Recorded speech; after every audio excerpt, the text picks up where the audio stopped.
오늘은 시편 50편 16절에서 21절까지 있는 말씀입니다. 이 말씀을 통해서 악인에 대한 하나님의 기준, 이런 제목으로 말씀을 나눕니다. 여러분은 어떤 사람이 악인이라고 생각하십니까? 악인. 한마디로 이야기하면 하나님께서 미워하시는 사람입니다. 하나님께서 미워하시는 사람. 조금 더 이야기하면 하나님의 마음에 맞지 않는 사람. 우리 편에서 이야기하면 하나님의 복을 받을 수 없는 사람입니다. 자, 그럼 반대로 얘기하면 의인은 어떤 사람일까요? 하나님께서 기뻐하시는 사람. 하나님의 마음에 맞는 사람. 세 번째로는 하나님께 복을 받을 수 있는 사람. 여러분이 되실 수 있기를 주님의 이름으로 축원합니다. 그런데 왜 하나님께서 성경 말씀을 통해서 악인에 대한 기준을 말씀하고 계실까요? 악인은 이런 사람들이야. 나 이거 참 못마땅해. 이 말씀을 하시는 것이 아니라 저와 여러분에게 악인이 되지 말라고 말씀하시는 것입니다. 왜? 의인이 되어야지만 우리의 영혼이 살고 범사가 잘 되고 강건한 은혜와 복을 하나님께로부터 받을 수 있기 때문에 하나님은 저와 여러분을 사랑하셔서 오늘도 그 모든 은혜를 우리에게 주시기를 원하시는데 하나님께서 이렇게 보셔서 하나님의 마음에 안 맞으면 안 주실 거 아니에요.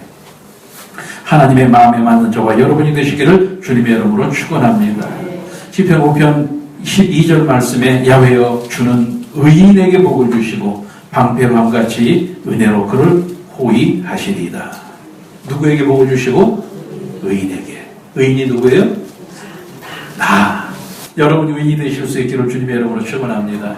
그래서 저는 오늘 이 성경 말씀을 통해서 하나님께서 악인에게 복을 안 주시니까 우리는 의인이 되어야 되니까 어떤 사람이 악인인가? 오늘 성경이 그렇게 말씀하고 있는 것을 통해서 이런 사람은 되지 맙시다. 자, 의인이 되기 위해서 이런 사람은 되지 맙시다. 세 가지를 여러분에게 말씀드립니다. 첫 번째로 하나님을 무시하는 사람이 되지 맙시다. 여러분, 우리는 영적으로 하나님을 믿는다고 하고 하나님의 자녀라고 하면서도 하나님을 무시할 때가 많아요. 자, 우리들의 자녀들이 부모를 무시하면 여러분 기분 좋아요, 나빠요? 무시한다고 하는 것은 무엇입니까? 그냥 이 무시하는 것이 아니라 판단의 기준이 내가 되는 겁니다. 내가 판단하고 내가 모든 것을 기준이 되어서 내가 결정하고 내가 모든 것을 결론을 내리는 것, 이것이 무시하는 거예요. 여러분, 하나님을 무시한다고 하는 것은 우리의 마음속에 하나님이 전지전능하시고 하나님이 나를 사랑하신다고 하는 믿음으로 고백을 하지만 사실은 내 마음속에 과연 하나님께서 하실 수 있을까? 과연 하나님께서 나를 사랑해 주실까? 내가 해봐야지. 이런 마음을 가지고 사는 것이 바로 하나님을 무시하는 것입니다. 여러분, 한번 손을 얹고 생각해 보십시오. 우리들이 살면서 그런 적이 얼마나 많습니까? 과연 하나님 살아계시면 나에게 이런 일이 왜 이렇게 일어날까? 아니면 왜 이렇게 아직도 응답이 없을까? 내가 누구를 찾아가야지? 아니면 어떻게 해봐야지? 내 경험으로. 하나님의 능력과 하나님의 사랑을 믿지 않는 것이 바로 하나님을 무시하는 것입니다. 그러나 오늘 우리들이 꼭 기억해야 될 것이 있습니다. 저와 여러분이 할 수 있는 것은 내 능력과 내 실력으로 할 수 있는 것이 아니라 하나님께서 능력을 주실 때에 모든 것을 할 수 있습니다. 오늘 저와 여러분의 모든 계산이나 모든 생각이나 모든 지식이 하나님의 능력의 기준에 맞을 수 있기를 주님의 이름으로 축원합니다. 하나님을 믿어야지만 믿음대로 되는 것입니다. 여러분, 믿음은 누구의 믿음대로? 내 믿음대로 되는 것입니다. 그렇기 때문에 그 내 믿음이라고 하는 것은 하나님을 믿는 것이지 나를 믿는 것이 아닙니다. 여러분, 하나님께서 나를 위해서 무엇이든지 하실 수 있는 그 능력을 믿을 수 있기를 주님의 이름으로 축원합니다. 나를 사랑하시는 그 사랑을 믿을 수 있기를 주님의 이름으로 축원합니다. 그 능력과 그 사랑을 믿을 때에 우리들은 무엇이든지 할 수 있고 우리들의 삶 가운데 합력해서 선을 이루는 아름다운 역사가 일어나게 될 줄로 믿습니다. 여러분, 하나님을 무시하자고 하는 말씀을 저는 드리고 싶지 않습니다. 하나님의 능력을 믿으십시오. 하나님의 사랑을 믿으십시오. 이 사실을 믿어서 이 사실대로 되어지는 역사가, 믿음대로 되어지는 역사가 여러분의 삶 가운데 임할 수 있기를 주님의 이름으로 축원합니다. 두 번째로 하나님께서는 어떤 사람을 악인이라고 말씀하고 계십니까? 도둑질하고 간음하는 자와 동료가 된 자가 하나님께서는 악인이라고 말씀하고 있습니다. 여러분, 성경 말씀에 보면 도둑질한 것도 아닙니다. 내가 도둑질한 것도 아니에요. 내가 간음한 것도 아니에요. 그런데 그들과 함께 있기만 해도 하나님은 우리에게 악인이라고 이야기하신다는 거예요.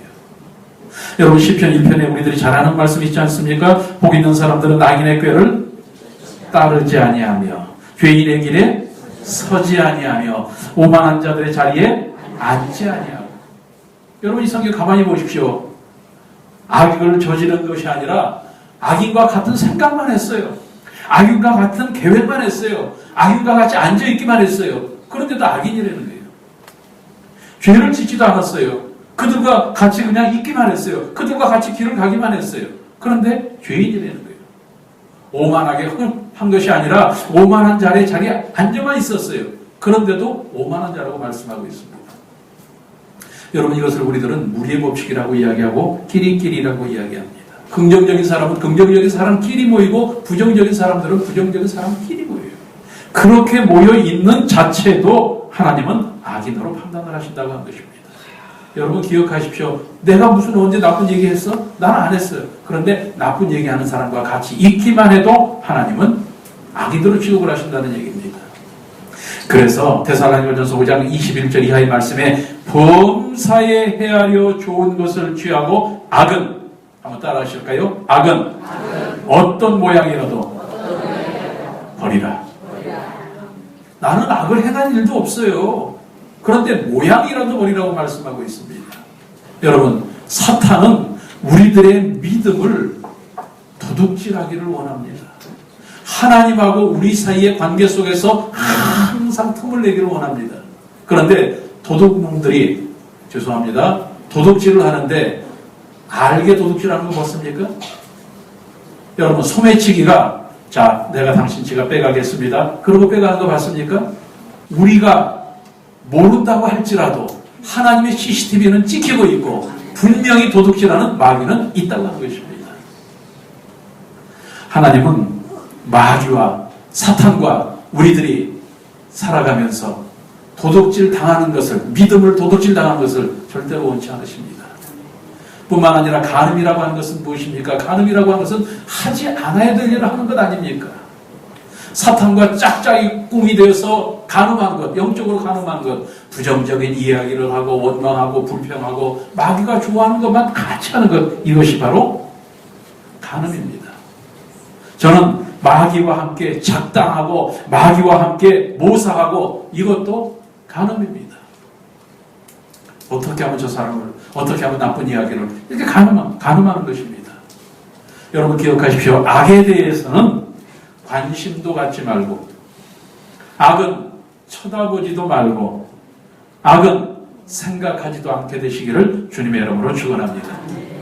악이라고 하는 것은 하나님과 목적이 다른 것입니다. 사는 방법이 다른 것입니다. 얻은 결과가 다른 것입니다. 그럼 선은 하나님과 목적이 같은 것입니다. 사는 방법도 같고 결과도 같은 것입니다. 악은 한마디로 이야기하면 부정입니다. 모든 것을 부정적으로만 생각하고 부정적으로만 바라보고 부정적으로 말하고 부정적으로 행동하는 것은 악입니다. 내가 하나님과 나 사이에 말씀을 가지고 믿음을 가지고 살아가는데 내 믿음을 누구에게 빼앗겼어요? 마귀에게 도둑질 당한 겁니다. 나도 모르게 사탄하고 간음하고 있는 것입니다. 하나님은 이런 사람을 악인이라고 말씀하고 있습니다. 오늘 저와 여러분의 삶이 하나님과 같은 방법으로 살아서 하나님께서 주시는 결과를 얻는 저와 여러분 의인의 모습이 될 수 있기를 주님의 이름으로 축원합니다. 그렇게 살기 위해서는 무조건 긍정적이어야 돼요.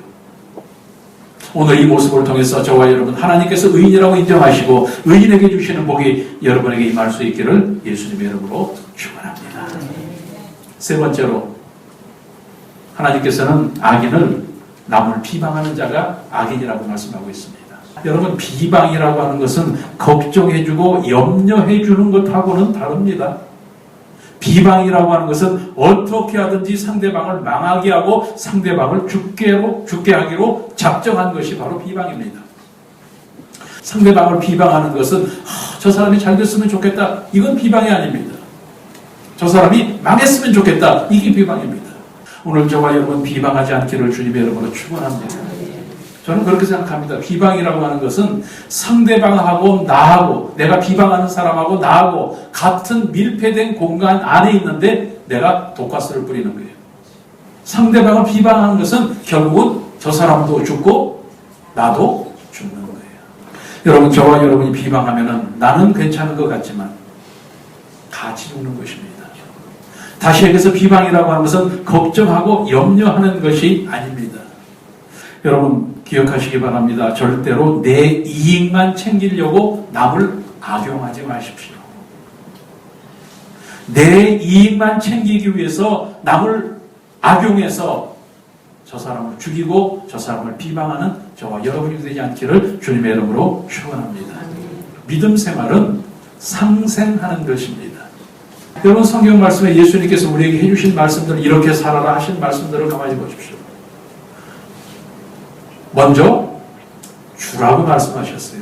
너희가 먼저 받고 주라, 이렇게 말씀하지 않으셨어요. 먼저 주라.